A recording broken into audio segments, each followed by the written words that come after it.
Hey, welcome to Live from America podcast. This is Hatem. Noam Dworman, the owner of the Comedy Cellar, will be here shortly. Juanita Dworman, also owner of the Comedy Cellar. She just logged out for some reason. Technology, people. They're very funny and very smart. My good friend, comedian Griffin. Welcome to the show. Thanks for having me. Great to be here. Great to meet you, Amanda. I'm excited. Long time no nice to meet see. you too. Yeah. Nick holds the record for the Tonight Show. He's the most comedian that ever been in the Tonight Show. He's there like every other day. It was Letterman. I did it a bunch of Letterman, times. I'm sorry. Yeah. There's some other people that are a little longer, but over that period, I did pretty well. The 4 or 5 years or 10 years I was getting on. Memorable backstage anecdotes? You know, there was one interesting one where after the show, I was waiting for it's an old theater, and I was waiting for the elevator, and it was slow. So I started to go up the stairs, just to walk up the stairs, and a bunch of the people said, no, that's where Dave is. You can't go up there. So I freaked out and ran down like, my parents were scolding me. There you go. And our guest of honor, Amanda Knox. Welcome to the show. Thank you. You live in another planet, Amanda Knox is an exoneree. She's a journalist, public speaker, author of the New York Times bestseller, Waiting to Be Heard. Between 2007 and 2015, she spent nearly 4 years in an Italian prison and 8 years on a trial for murder she did not commit. She has since become an advocate for criminal justice reform and media ethics. So good to have you. Yeah, thank you. And that was a mouthful. Wow, thank you very much. and welcome to your 250 million interview. Have you listened to them all? No, but I don't know how you do it. I mean, people ask, and I always think that I have learned. What's that? There's some. Oh, do you hear me now? Did we lose you, Hatem? No, did you? No, I hear everyone. Yeah, I hear you. Did you guys hear music? No. Okay, my mistake. There's something was happening. I don't know what's going on. I think what's his name, the Italian prosecutor, is trying to to hack into the show. Get away, man. I don't know if he's got that technological capability. It's so good to have you, and hopefully we're gonna get you in New York to come and watch a couple of real Comedy Cellar shows. Oh, I would love that. I'm a huge comedy fan, actually. It's interesting that my life has been such a bummer in relation. But I suppose every good comedian starts with a bummer story and just flips it. Is that how that works? Yeah. That's pretty accurate. Yeah. Wow. You got a future ahead of you. I'm a student of the arts. I always hear, like, all my comedian friends say, like, comedy a lot comes from pain, right, Nick? Well, I think it's it's like any human being. Whatever sticks with you in your mind, and then you have to sit down and finally write something down. It's going to be that stuff that's stuck in your mind for the last 20 years or 15 years or 10 years, or the big events, and that's certainly where I go. That's awesome. Like, so you take something that haunts you, and then you try to find the absurdity in it, and then use misdirection to get people to feel a certain way, and then zing them with a comedic comment.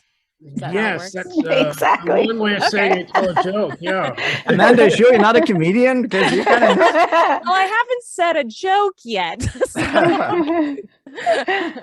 So listen, I want to start this like in a different way. Of course, everybody want to discuss the story, want to talk about the story, but for me, I take this a little personally. Not only what happened to you, but in general situation like this. I want to talk about, like, right now, your work, because I think what defines you is what you're doing right now. Everything happened, shaped you, but people are going to still try to keep you in that, but I think all the good work that when people like hear what you do, I don't think they hear it enough. They just hear the name and stuck to that story. So I want to talk about what you're doing right now. So let's start with that. Oh my gosh. I am I am both very shocked and very appreciative that you have that that perspective, because that's been the sort of long time journey, is grappling with the fact that, wow, am I just going to be forever defined by something I didn't do? And there's like nothing I could possibly do in my life that could be as meaningful and impactful as just some crazy ass thing that happened to me. So I really appreciate that. And a lot of my work today has been the result of grappling with that question. So to be clear, me and my husband have a production company called Knox Productions. We have a podcast called Labyrinths, but we also produce a lot of really cool work that's in the works that I can hint at but can't quite say. My husband's a novelist. I'm working on another book, and it's all, again, deriving from that sense of, what does it feel like when you are thrust into a situation out of your control? How do you grapple with the crisis of that, the trauma of that? How do you integrate that into your own life, into your own sense of identity? How do you move forward instead of getting stuck in your past? All of that is what my work sort of comes back to. And I do that by thinking about what happened to me, but also helping other people think about their own experiences and find their own voice. That's excellent. I mean, we'll open the floor, guys. Feel free, because we all like, I have a million questions. Feel free to ask any question at any turn. It doesn't matter. But do you still like worry about, like, at this point, about even proving anything to anybody? Oh no. I mean, even during the whole process, it felt like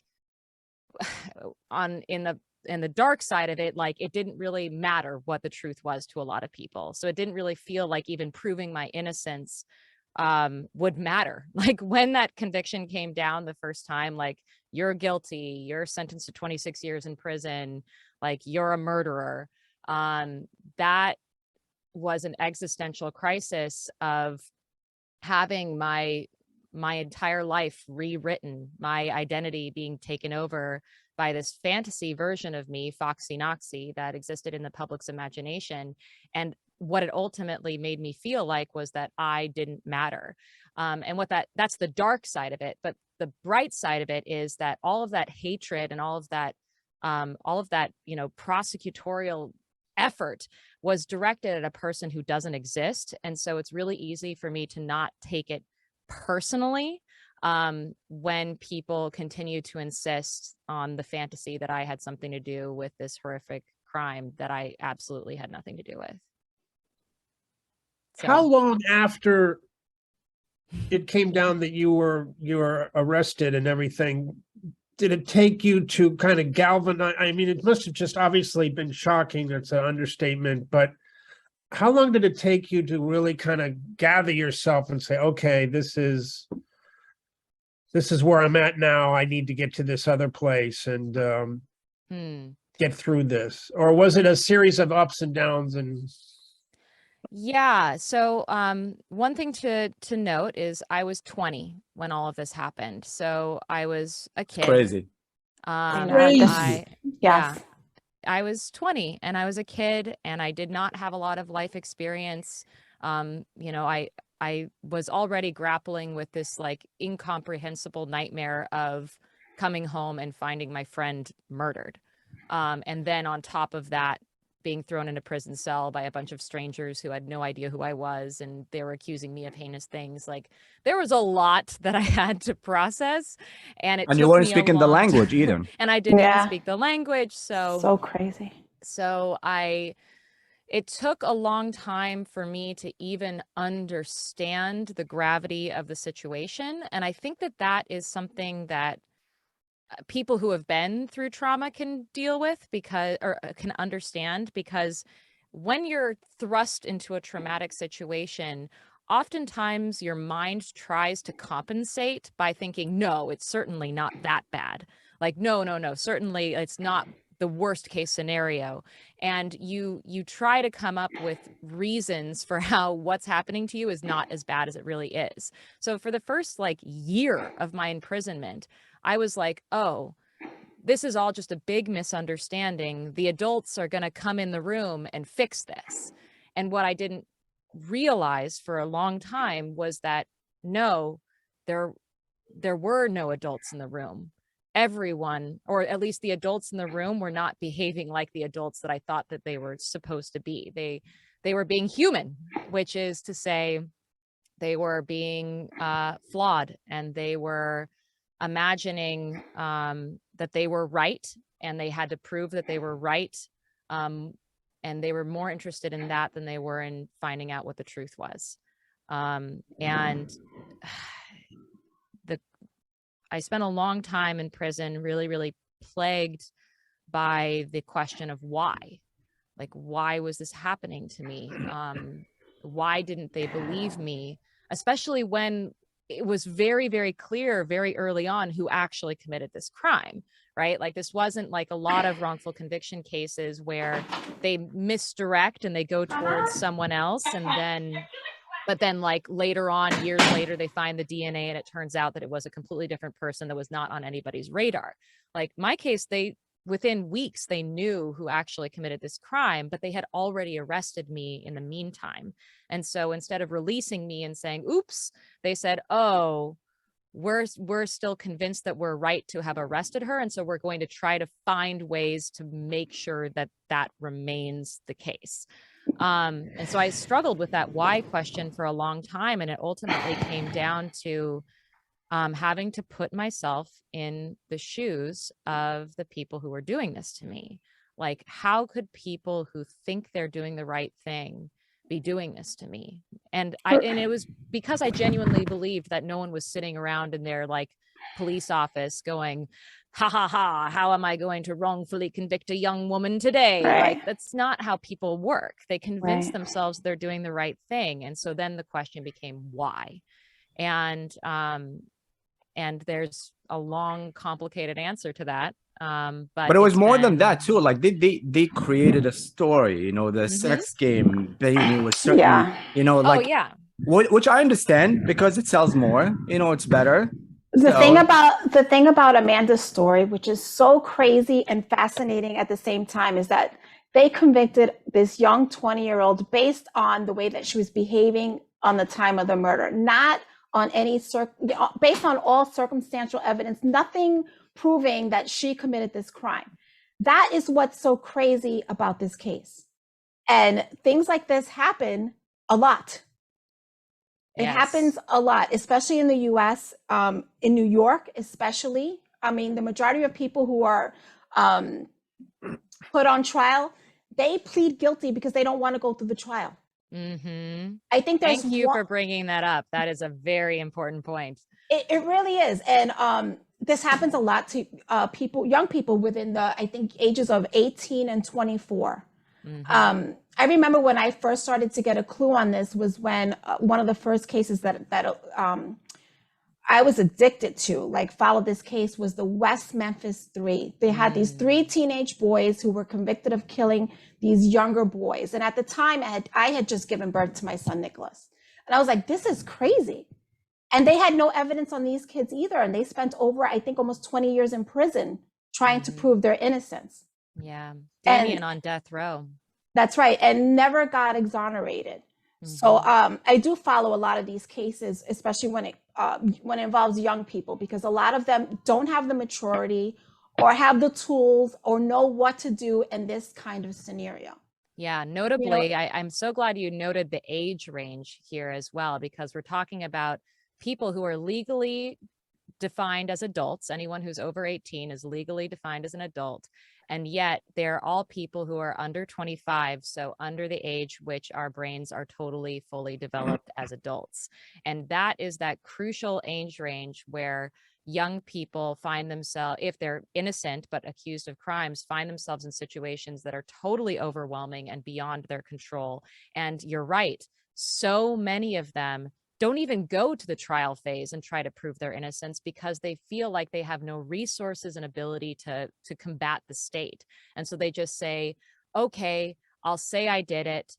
I don't have a full understanding as an 18-year-old what those lifelong consequences are going to be, but also they're making what ultimately amounts to a rational choice because, the prosecutors will tell you, if I take you to trial right now, I'm going to get, life without parole for you. That's right. So you know what? How about we just work together on this? You spend just a paltry 20 years in prison, and you'll get out and have the rest of your life. And like so many people make that choice every day, and so many of them never get exonerated, ever. That's right. That's right. So, And then there's also a case, and this kind of happened to you, I think, that you were kind of coerced into a confession in the beginning within your first, and this happens a lot.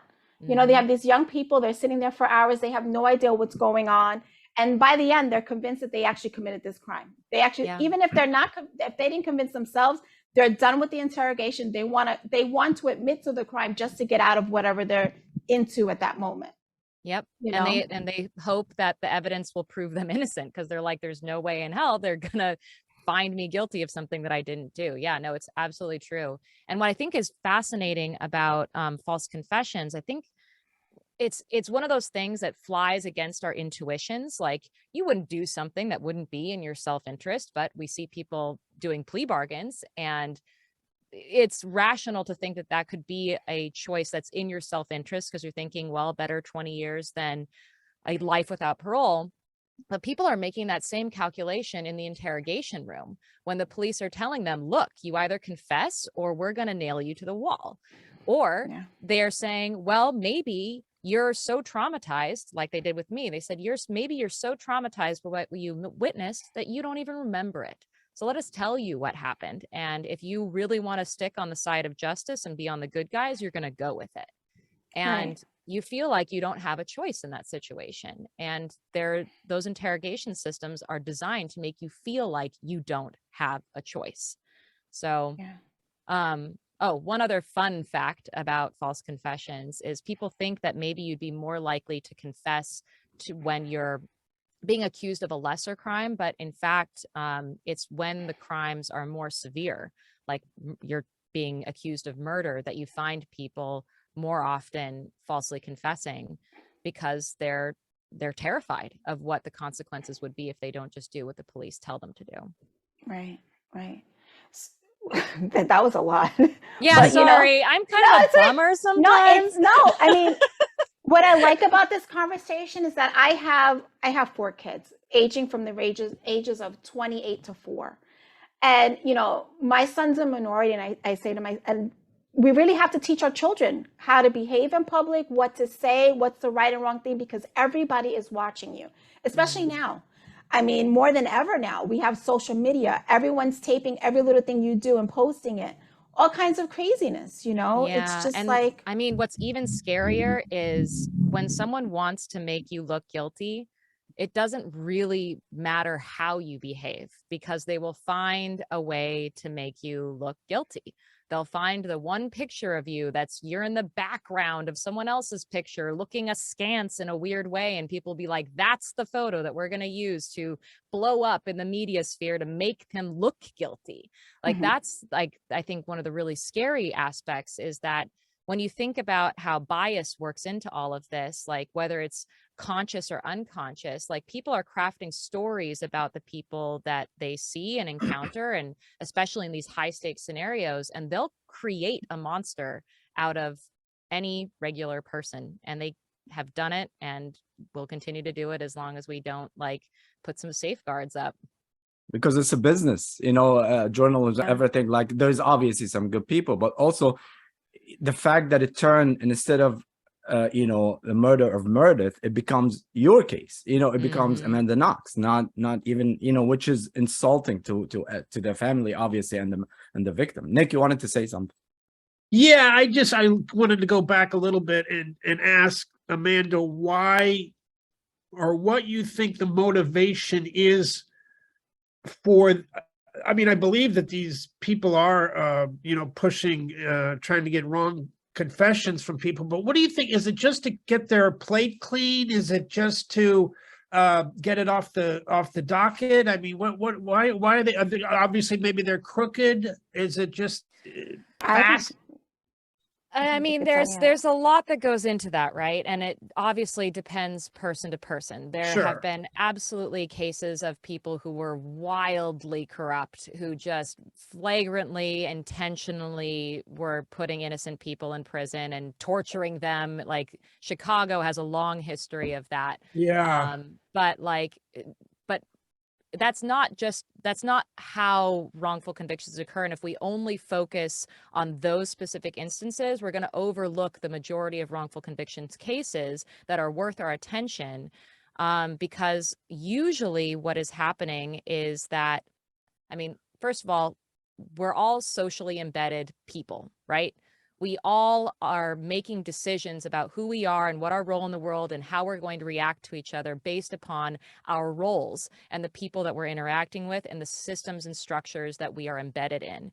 And so one thing to look at when we're seeing people making bad choices, especially those who are in positions of power, is how the institutions that they are embedded in are incentivizing them to make those choices. Is it that they don't want to expend a ton of resources to investigate a case, and so it's just much easier to get someone to confess? It doesn't take that much resources. You don't have to have people on the street interviewing people and trying to get information. You just get one person in a room for hours on end, get them to confess, call it a day. Next case. So there is a problem of resources and incentive structures and people getting sort of elected or rising in the ranks of police offices and prosecutors' offices for their conviction rates, not for their conviction integrity. And then there's, the public push, the public perception of who is committing crimes and why, and how we should deal with the fact that people are committing crimes. Is it that just there are bad people and bad people should get locked away for the rest of their life for as long as possible? Or is it possible that even they are socially embedded creatures who are being incentivized by the structure of society to make self-interested choices potentially at the expense of others? And I think also the ego of detect, like sometimes they will walk in and they have a theory, and now it's not like, let's look at other theories. No, I want to prove that this theory, find a way to make this.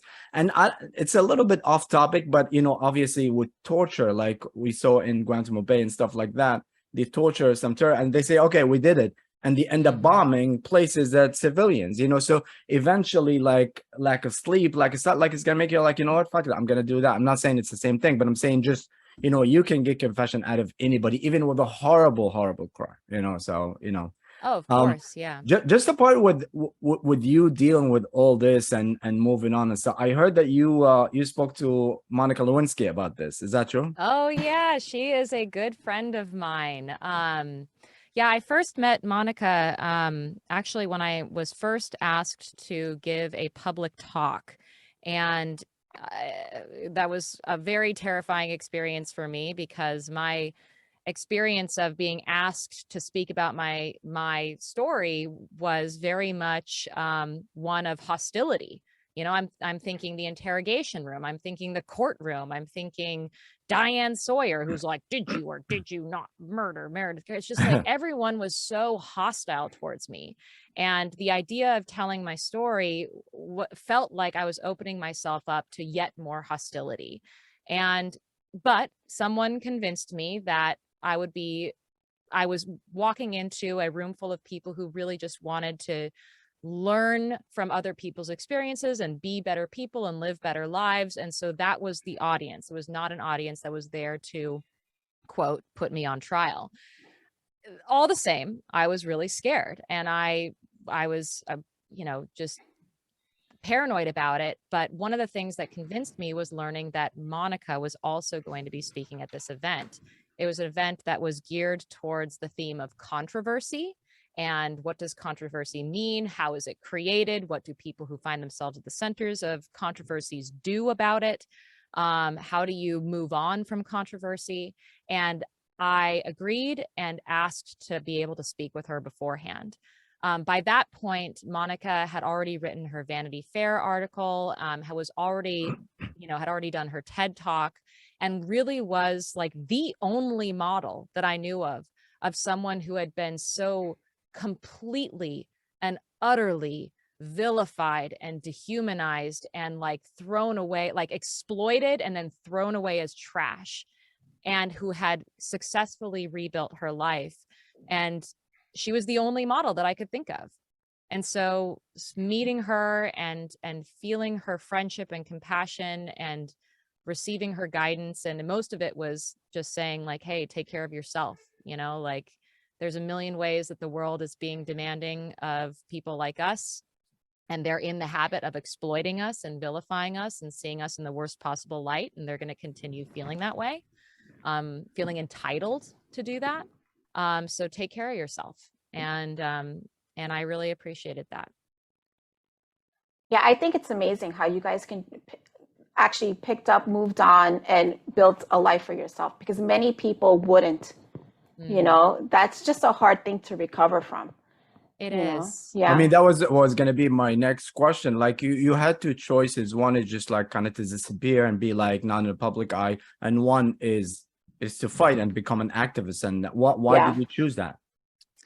Yeah, you know, it's funny. It didn't really feel like a choice. One, I mean, in the sense that like we're all called to do something, and it doesn't really feel like a choice when you genuinely feel called to do something. You just feels like waking up in the morning and taking your first breath. But on the other hand, it was true that like it's not like I came back to the world from prison and trial and it was a blank slate for me. I thought I was going to get to go back to a life where I was just an anonymous student again, studying languages, and that world I discovered very sadly did not exist for me anymore. There were paparazzi staked out outside of my house. I couldn't go to school without being followed. I couldn't go to the grocery store without being followed. And so that added this other further level of trauma and realization that like not only was the world a very different place, but also I was a different person. I had a lot of processing to do to integrate what this experience meant to me and how I could then decide what to do with that information. And what I found myself feeling was compelled to point out whenever I saw people who were being scapegoated for the sake of an ideology or an idea or someone else's reputation. Like it felt like people, especially in the social media age, are plucked out of anonymous existence, splattered with a sort of headline, and then exploited until they disappear. And what is the actual consequence of that? And feeling like you don't get to be the author of your own story. Like how many times are people's stories stolen from them before they even had a chance to know what their story was? I mean, I think that's one of the really tragic things about true crime is like, if you're a victim of a crime or the criminal justice system, either way, you're just walking along one day and the worst experience of your life suddenly falls in your lap. And before you have a chance to even process what it means to you, other people are defining what your story is, who you are, what it means. And you feel powerless to reclaim that for yourself. And it's something that I deeply feel. And whenever people reach out to me to say that like in their own small or big ways, they're going through something like that, I try to help them reestablish a sense of presence with themselves and a sense of ownership over their own story. That's kind of what your podcast is also about, right? Exactly. Yeah. It's, you know, the tagline is getting lost with Amanda Knox, but the idea is that we're all lost sometimes. We're all, first of all, we all have a worst experience of our lives. One. So all of us are having to reintegrate that experience into who we are and what that means about the world and our perspective of it and how we want to move forward instead of be trapped in the past of that horrible experience. And I like to talk to people who are at various stages of that journey. Some people are right at the very beginning and don't know what to do. And I try to help them feel like there is a path. other people are in the middle of it and they're not sure if they're going in the right direction. And I try to help them recalibrate where they are. And other people just have a crazy story that they've somehow managed to survive just like me. And I'm happy to talk to them about it, especially because like we also move on. We also continue to be people despite the, you know, the big story that happened to us or the big thing that happened to us. So feeling like you're not the victim of someone else's story, or worse, the villain of someone else's story, but the author of your own story, is something that I feel is totally within reach of anyone at any time. And at the same time feels so out of reach for so many people. There was an episode in your podcast with model Emily Wilson. Yeah. Who played you. Yeah. So she's a friend of mine. So oh, she is. Yeah. So she you know, she told me, oh, I'm gonna do this podcast, listen to me. And I listened, and it's you and her. She played you in cover. If you want to tell the story, because oh my gosh, I love her. I'm so glad you're friends with her because I was so impressed by her. The courage that she had and like the integrity that she showed. So the story is, as a young struggling model, sometimes we get pulled into modeling situations that are not ideal. Sometimes, you know, like that happens all the time. That's almost a trope now, that like models end up doing shoots that make them feel totally uncomfortable and that haunt them for years afterwards. And in Emily's case, the one thing that she had done that had haunted her the most was when she was asked to pose as me. And the me character, the Foxy Knoxy character, was presented in an incredibly flippant and honestly offensive way, not just to me, because, you know, it showed me like the me character, like in my underwear, doing yoga behind bars, but like also, you know, holding a butcher knife with like blood everywhere. And like, this is like, you're referring to Meredith's murder. That's, you know, that ketchup that you've just splattered everywhere for your photo op was that's representing Meredith's blood. And so this whole like series of photos that she did for Vice haunted her for years. And one day she decided to reach out to me to apologize. And she reached out to me. It's so big of her. And I think also it's great from you that you actually not just accept, like you had her as a guest in your podcast as well, and you managed to discuss it. So, I mean, it was amazing. I recommend everyone listen to the episode because she's awesome. And I mean, I always love the courage of someone who has like is holding themselves accountable, but also like she deserved to cut herself some slack because we're all socially embedded. There are bigger things at play. She's not the only one responsible for that photo series. In fact, she's the least responsible, but she's the face of it. And so she wanted to take responsibility and talk about it. And I give her so much credit for that. I mean, but how can you fight the media and win? This is kind of like, you know, how can you fight that? They can say and do or post whatever they want, and people take it as if, you know, it's the word of God. You know, it's true. Yeah, it's true. And I think one of the big traps is feeling like you have to rewrite someone else's story that's already in progress, right? The media picks up a story, they pick up a way to tell a story, and they go with it because they know that it's going to pick up the most attention and the most clicks and Right. And I can't say that I am a complete success story in this regard, because people still know me as the girl who was accused of murder. But what I will say is I've learned that reacting to that narrative is a losing game. Instead, you have to, again, like start your own story, tell your own story through your actions and through your work and through your ideas, and allowing yourself to like just move in a different direction that doesn't force you to be shackled to some shit show that you had nothing to do with. Right. So really like having the presence of mind to know that like you don't have to participate in someone else's shit show. And I wanted to Right. kind of ask that question, but in a different way. Like, what do you consider victory? Like, obviously, you had a lot. Like, you won the case, you proved, you did your documentary. But even when you save someone with your work right now, I mean, that's when you inspire somebody like that. But what do you consider victory in general for you? Like, because I mean, you said, yeah. I think before, it's funny. I was watching like a documentary of yours, and I wasn't really watching because I don't like to get like people to, their views, because whoever's making the documentary either can make it evil with music and lights, or can Right. make it, but I like to read the comments, that's my favorite thing, is not even watch a thing, just leave. And the people are so opposite. And what's funny is, like, sometimes you can see where the comments has been, most of them didn't even watch the whole thing. They're just putting their whatever they think. And it's like, hey, so for you, what do you think it's victory? What do you consider like, okay, I won this?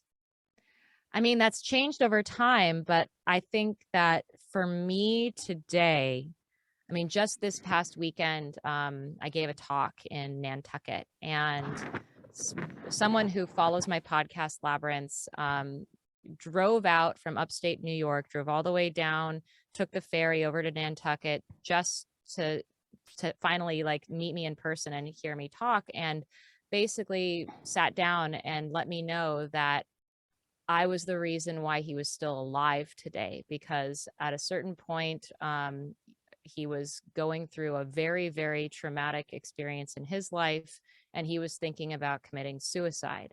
And then he stumbled upon my podcast, and he told me that, like, just week by week, I helped him navigate his life until the next week. And I didn't even know. And Wow. to like know that, like, when I was going through my whole experience, I felt so incredibly isolated. I thought like I was the only person that this was ever happening to, or even if I wasn't, when was I ever going to meet another person who was going through something like this, or who would understand how I felt? And there have been moments in my since I've been released and exonerated that I've had those just shocking encounters of connection. So like, for instance, the first time I went to the Innocence Network conference, for those who don't know, there's an annual get together every year of all of these innocence projects that are spread out across the United States, but also around the world. And they gather together all of these attorneys and scientists, but also wrongfully convicted people. And the first time I went, I hadn't been fully exonerated, so I didn't even know if I belonged there. The last thing that I wanted to do was walk into a room full of hundreds of strangers who would recognize me. But my mom insisted, so she drove me down and, pushed me into the conference room. And immediately these two men ran up to me and gave me this huge hug. And they just said, "You don't have to worry about a thing, little sister. We know." And each of them had spent over a decade each in prison for crimes they didn't commit. And they knew exactly how I felt. And that feeling of just feeling understood instead of judged, and feeling like I could be present instead of trapped in my past, was the most overwhelming feeling of relief that I have ever felt. And I have just wanted to pass that on and help people discover that feeling for themselves, because you don't even have to encounter others to find that feeling. It's just a lot. It's a fast way to get there. Right, right. But they're still trying to rewrite your story even now today. I watched this movie Stillwater on Sunday. And I was like, right after I watched it, I was like, oh my God, this is totally Amanda's story. But they tried to do it from a different point of view. But I was like, oh my God, is there a lawsuit going on? Like, what is going on that you should Did they ever consult with you at any point? This is crazy. No. In fact, I wrote a Atlantic article about this, because this is not the first time that Hollywood has, and also, production companies abroad have said, okay, it's the Amanda Knox story, but in France, or the Amanda Knox story, but if she became a lawyer, or this episode of Law and Order is the, Trixie Dixie, case, like whatever, and it's just like, God. And it's because it's amazing. The Stillwater one was really interesting because they, first of all, used my name to advertise this show, this movie. And they were like, patting themselves on the back for having gone out to Oklahoma to really meet the people that they were going to represent in the film and the kinds of people who are living the hard life in Oklahoma. But meanwhile, like no one ever considered to reach out to me. and and it was just like, because I'm not a real person in a lot of people's minds.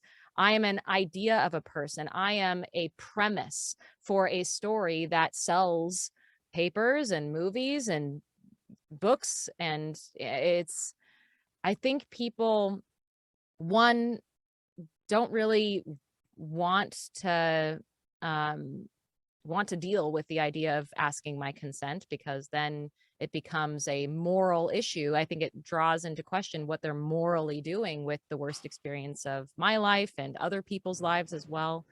But if they reached out to you, would you have consented? I mean, it depends. I would have had a conversation with them and asked them what kind of story they wanted to tell, because I think that there, in all lived experiences, there are worthy stories to tell. And then there are just stories that are boring or harmful or cliche and are easy.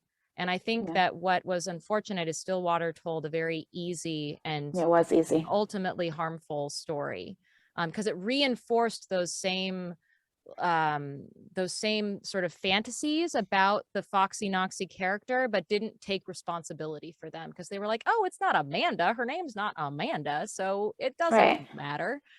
No, I think one of the important parts of the end of that movie, they she kind of the daughter kind of confesses that she knew the killer or knew that he was going to, so it kind of really brings back to the question of what people ask today. Did you know this guy, the killer? You know, did I know something? Could I have done something about it? And it brings that all back. Indirectly involved? And it's all that pernicious narrative, and it's the reputational cost that it caused to me, and people just keep putting that out there without a second thought. I did reach out, like I in my Atlantic article piece, I was like, look, you know, maybe you made a mistake. Maybe you just didn't consider, you know, talking to me in the process. You know what? A lot of people make that mistake, but here I am, want to talk about it, and no response. During the imprisonment and the trial and all that, how did you, because we were talking about the media earlier, how did you feel like the American media did with the whole situation? Do you feel like they had your back, or well, did they to tell the truth, at the time, I didn't have access to American media. I was in an Italian prison cell, and we didn't get CNN. So I only heard about what was going on in American media and media abroad through, you know, my friends and family. And of course, there were people in the US who started asking important questions, particularly once the trial phase came about, which was over a year into my imprisonment. They were like, okay, we've heard about this big, amazing story about the girl next door who's actually a murderer. Let's see the evidence. Dun, da, da. Wait, where is it? And, no evidence. And there is no evidence. And so people were like, wait a second.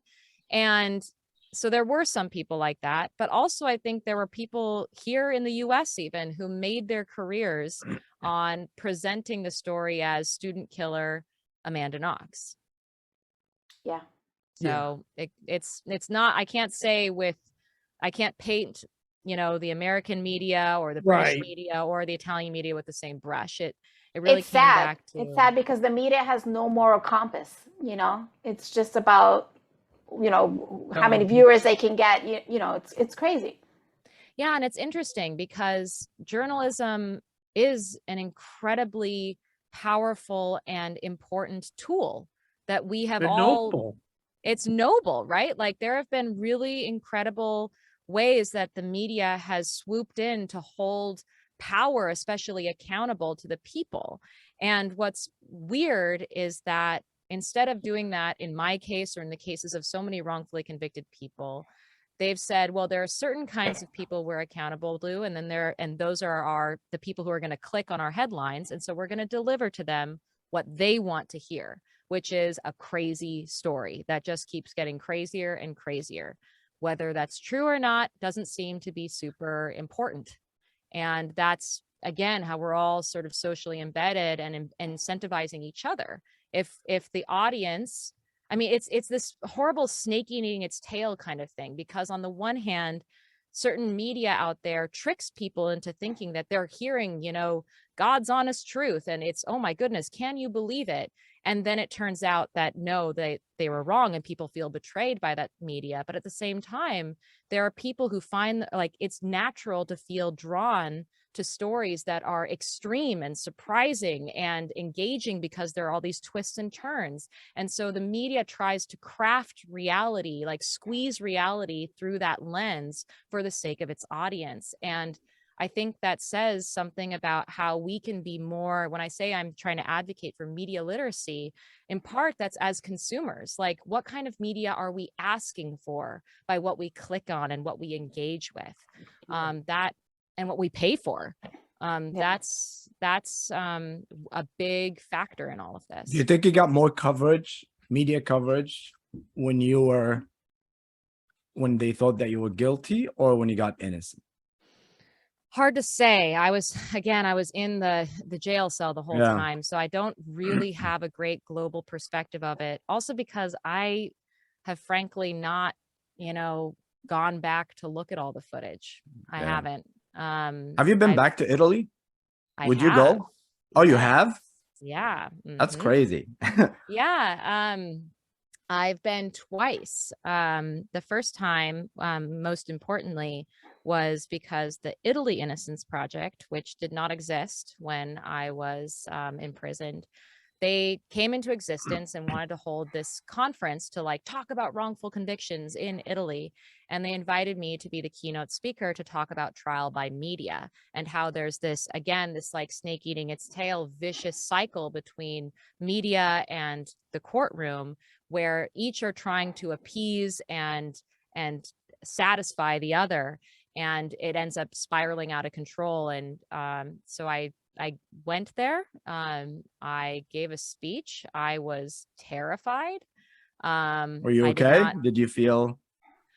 So the really sweet ending to this story is like, so I go in, and of course, the second I step off the airplane, you know, the TSA agents like, look who's here. And then as soon as I walk out of the building, like I'm swarmed by paparazzi, and that does not stop the entire time I'm there. Like people literally tripping over themselves to shove cameras in my face and yell questions at me, and they do not let up. I arrive at this conference. I'm not the only speaker there. I have friends who are there to talk about really important issues like, you know, the death penalty. And as soon as I sit down in the audience to try to be a good participant and supporter of my friends, like paparazzi literally shine a spotlight on me in the middle of a darkened auditorium so that they can take pictures of me listening to somebody. And then when it finally comes my turn to give my talk, they have to give a 45-minute preface explaining why they even invited me here, because it's such a controversial choice in Italy. And then I get up, I spill my guts out, I tell my story, I talk about the media, I talk about my prosecutor. I try to give everyone involved a fair shake, the fair shake that I didn't get. And at the end of it, I had no idea how anyone was going to react, if they were going to boo, if they were going to throw things at me, if they were going to be completely silent. I got a standing ovation, and I was sort of whisked off stage by this, you know, security guard who took me down these winding steps into the basement where I had been hiding. And at the bottom of the, like, I was sort of in shock. And at the bottom of the stairs, before he let me go, he just sort of gave me a little squeeze. And he said, perfetto. And it was just, ugh. I'm glad you chose the only word we know in Italian. I know. If you say anything else, well, I'll have no idea what you said. Are you in touch with any of the other characters in that back in the incident? Sure, yeah. I mean, I'm still in touch with Raffaele. Yeah. So who himself, so for those who don't know, Raffaele was my co-defendant. The only reason that he got roped into this whole thing was because he was my alibi. He was my boyfriend as of 5 days before we were arrested. And he was put through hell, spent, years. But in 5 days when solitary you're 20 is confinement. like a lifetime. So Yeah, right, yeah. right. But like 5 days, like, okay, we just are super into each other, but Yeah. Right. he didn't have to like, get run over for me. He could have just said, you know what, I don't want to, like how many times have people saved their own skins just because they didn't want to deal with putting their life at risk, and he Yeah. didn't. He stuck by me and professed his innocence and my innocence, and spent just as long in prison and just as long on trial as me. Wow. He's had a harder time starting his life over because he is still in Italy. Yeah. And he faces a lot of prejudice, a lot of overt hostility. But he didn't have as many documentaries about him. Or he's kind of like, well, and that's a really good point, right? Why is it that there's so much focus on me and not him when he's just as innocent?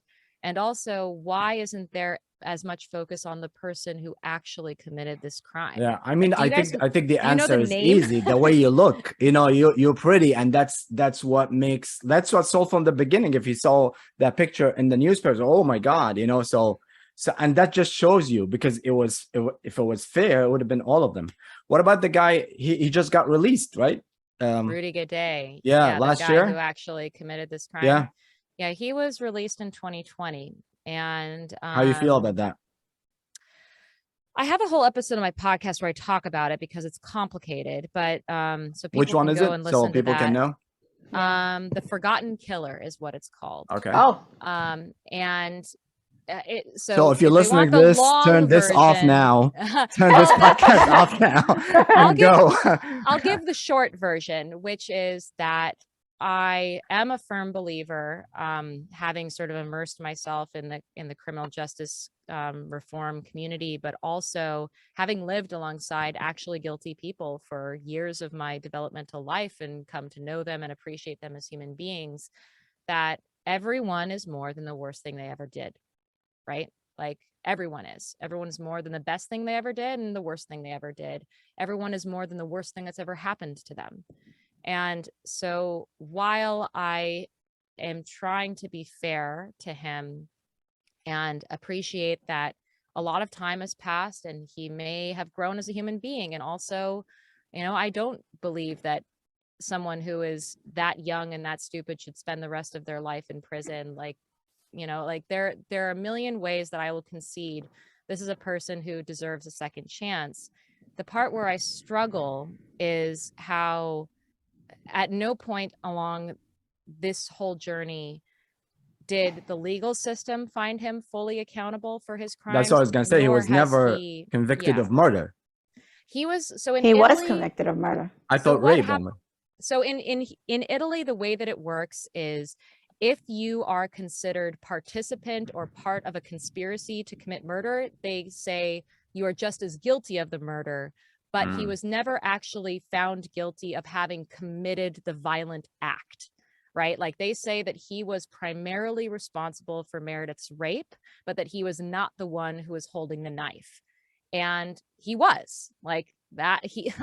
When he was arrested, he had cuts on his hand. Like, Yeah. why are we debating this question? And yet, like, that was not what he was convicted of. And so that's why he received a lesser sentence, also in part because he decided to do an abbreviated trial. And But he also never confessed to the crime. He never confessed. He never admitted to. He still actually blames you for the crime. Exactly. Yes. So yeah. So the fact that he not just refuses to take responsibility and hold himself accountable, but he also continues to push that blame onto me and onto Raffaele is difficult for me to accept. But yeah. hey. But so how could you forgive somebody like that? Why would you give someone like that a second chance? I mean, oh, well, the question of whether or not you give someone a second chance to be a human being in the world is a different question than whether or not you forgive them. And I think the first question has to do with, do they pose a threat to others? And, is it possible that now that this person is in his 30s and he has lived, you know, a life, a very disciplined life, and he has structure to his life that he didn't have before, that he is less of a threat to others. I think that's likely. I mean, a lot of research bears that out, that the kind of violent impulsiveness that someone might do in their 20s is not going to present as likely when they're in their 40s or 50s or whatever that is. So that may be the case, and I hope to God that that just sounds crazy to me. He raped someone. He stabbed her over 40 times. It's true. It's true, and it's a shame that he was never held fully accountable for that. And he doesn't admit to it. He doesn't take any responsibility for it. This is not somebody who's rehabilitated. I would agree. I would agree with that. But the question of forgiveness is another question. So when I think about what happened to me, none of what would have happened to me would have happened if Rudy Gay hadn't murdered Meredith. But he's not the reason I was wrongly convicted. That has to do with another set of people's bad choices and bad decision making. But it didn't help you. That's for sure. No. That none of this would have happened if he I think his first taped conversation with one of his friends, he actually says that you were not there. You had nothing to do with it. Then then a couple of days later, there's another taped conversation where he's reading all the stuff from the media and starts to believe himself that you did it or you were there. Or that he's looking for a scapegoat. It's just so crazy. So all of his confessions had changed over time. Yeah, no, I'm not arguing with you that he's has despicable qualities. Yeah, but then also he's a young kid. And I also feel like maybe his lawyer advised him to do that during his trial. Absolutely. Help him get a lesser sentence. That's absolutely true. But when it comes to like the question of forgiveness, I think that forgiveness is less of an outward directed experience, and it's more of an inward one. Like, are you going to continue to hold anger and resentment towards a person who you can't control? And that is an experience of suffering that you can either choose to hold on to or you can choose to let go. And the act of the forgiveness is the letting it go so that you no longer have to carry that anger and resentment and bitterness. Because holding on to something like that, everyone is entitled to it. Like, we are all entitled to that kind of feeling. But what I have noticed is that it does not make me a better person, and it does not, I don't think it makes anybody a better person. So are you saying you're not angry with him anymore? You've let this all go? He's in the past? Well, I experience anger, and I try to cut myself some slack for experiencing anger, especially because I don't think we really choose what we experience. I think that feelings happen to us.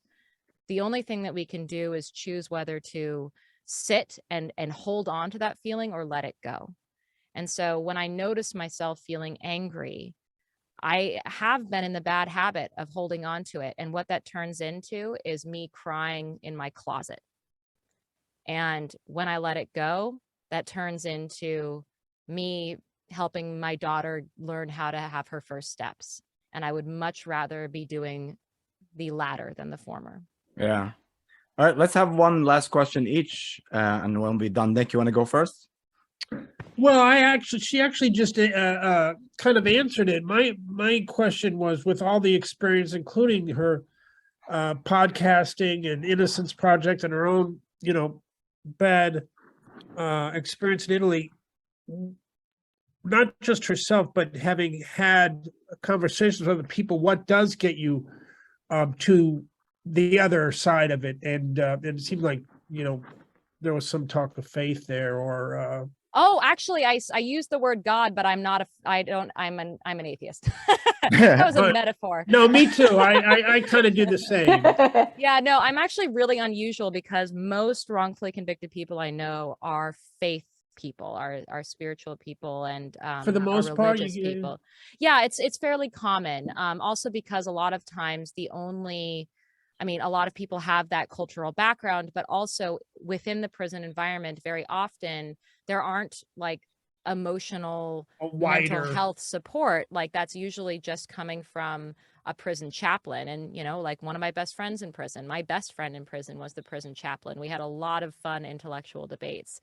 But for me, the way that I get through it, not being a person who is spiritual, not having faith that some higher power has a plan for me that's going to make sense of all my experience, and like I put that responsibility on myself to make sense of my experience. And the best thing that I can think of, and it's like these little mental tricks that you play, they're just mental tricks, right?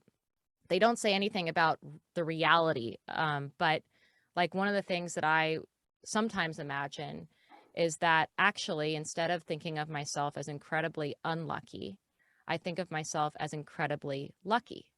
Like, what if what was going to happen to me that night was I was going to go home and I was going to be home with Meredith, and we both ended up getting killed. And this version of my life is the lucky version. If there's an alternate reality version of me that is dead, and then there's this version of me that's still alive, and I'm the lucky version. Like, that's just a mental experiment. It doesn't mean that I believe that that's true, but it helps me find gratitude in my experience. I'm grateful to be alive. I'm grateful to know things about the criminal justice system that I had no idea before. I had just no idea. And I feel like I can navigate the world as a more informed, better person who's not going to be unintentionally harming others the way I might have if I had just sort of gone around thinking good people stay out of prison and bad people go to prison. It's that simple, you know, like, what did I know? And I feel better for what I know now. Juanita? Great. Well, you know, unfortunately, this one incident defined your life and your life path, right? You're now an advocate for people who are going through the same kind of things. But on another note, is there anything you want people to know about you that other than this incident? Like anything you want the world to know? I mean, you're a human being. You're just like everybody else. Is there something else you want everyone else to know about you? She's a mom. That no one knows. I am a mom. We know she's Yeah. a mom. I think the thing that a part of myself that the world doesn't really get to see very often, because I am so often, I wouldn't even say pigeonholed, because it's a good thing to go out there and talk about like criminal justice reform and really, you know, like trauma, like all those things are things that I'm constantly asked to talk about. But a huge part of me is having a sense of humor. I am like at the end of a long day of podcasting, like Weird Al is my go-to. And I will belt out Lonely Island like no other. Like I love comedy. I love music. I love getting dressed up in costume and going to Ren Fair. Like I love to play. I'm a very playful person. And I don't think people expect that from me because I'm always seen in such a sober light. So I was actually going to tell you that. I was like, I think you are very funny, but I think you're very careful about what you say because you don't want to take it the wrong way. But I think if we get you like a couple of drinks here or there and just hang out, then get me in front of that backdrop, and I'm sure Nick and the other guys can help you get some really good punchlines out of this trauma. I would love that. You know, I would love that. For sure. Please follow up with me.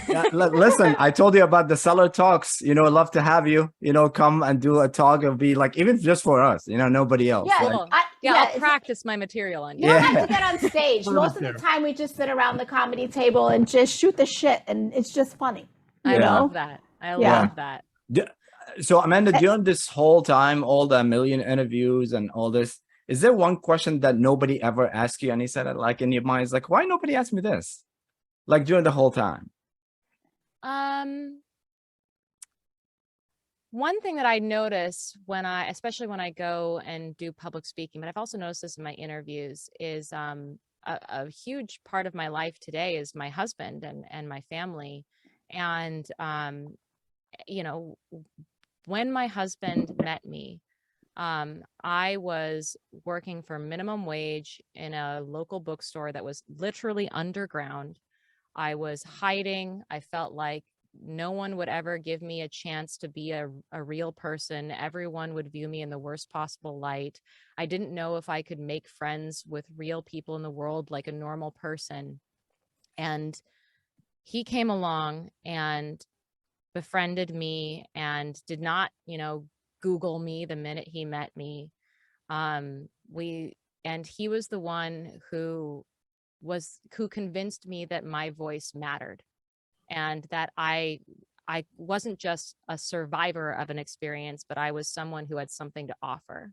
And so I wouldn't be sitting here in front of you today if it weren't for my husband, who has encouraged me and supported me from the moment I met him. That's So great. he's lovely. Cool. He's also a host on our podcast and a producer. He's a lot of fun.